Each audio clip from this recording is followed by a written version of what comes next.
So when we work in stretching the shoulder, there's a couple ways you can do. One way that's written in your book, the TuiNa techniques, is a little difficult for some people to do. Other people it's real easy. It depends how tall you are. So this was in the supine TuiNa routine, so you might be familiar with it. So basically you're going to squat. What you do is you bring the client's arm, interlace it with your elbow, but the fleshy part.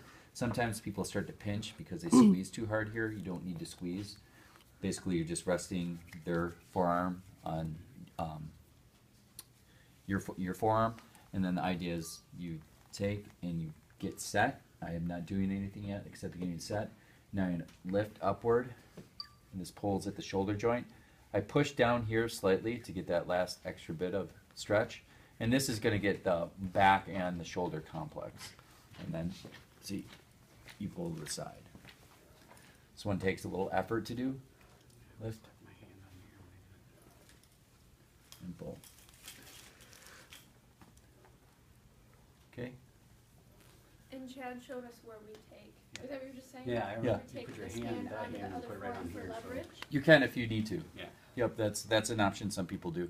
For me, I feel like I have more pliability because when I'm here and I brace here, but that's just a personal preference. So you can try both, whatever works best for you. So that's stretching the scapula, opening up the shoulder. There's one. And then two is we're going to take the arm and see you're going to just pull upward and push down. And that'll help open up the shoulder and the chest as well. So watch again. It's all body weight, body mechanic. I'm grasping around the wrist here. See, then I Just pull it in. lunge forward and press down. So you're pressing down here. Yep. I'm pressing down here, but also leaning forward. Okay. Yeah, it's all body weight. So Is there a if you just take the arm and you press down here, you're not going to get anything. Yeah. So the idea is you lean forward first. See, I'm leaning and then pressing. Why is the pressing? The pressing will just help push the shoulder back, and it gives you that little bit of extra stretch as you push down. This would just be pulling, but when you press here, then you stretch more. That was when I was missing. I had somebody that was really tight, and when they did that, pulled it back, it was like off the, it's way up in the air, and I'm like, how do I get it to go down? So that's good. And then last for the pec, this one, I love this one. This is what I would call like a pin and stretch. This will take a little muscle force with your hand that's in the pec. So step one is just raise the arm. Step two is you grasp at the pec, but not super, you grasp, but it's not like grasping super tight. Then the next step is that's step one. Step two, see, I'm going to lean my body weight back this way. So I'm partly turning my wrist a little, but see, I'm also leaning my body. It's not all from my wrist. It's mostly from my body.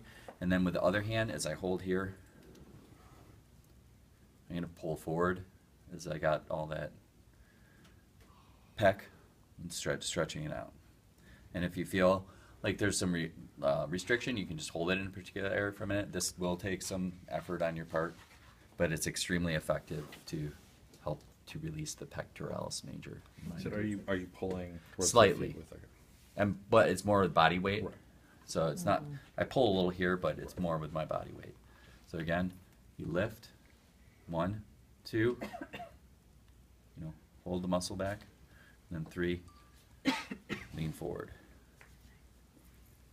And don't let your thumb slip over. And this, if someone is tight, it can be painful, but like a burning fascial pain. So I'm assuming a lot of people will experience that when you do it, but it really helps to open up the pec pretty easily because once you grasp that, it will start to pull right at the sternum or the origin as you stretch it downward.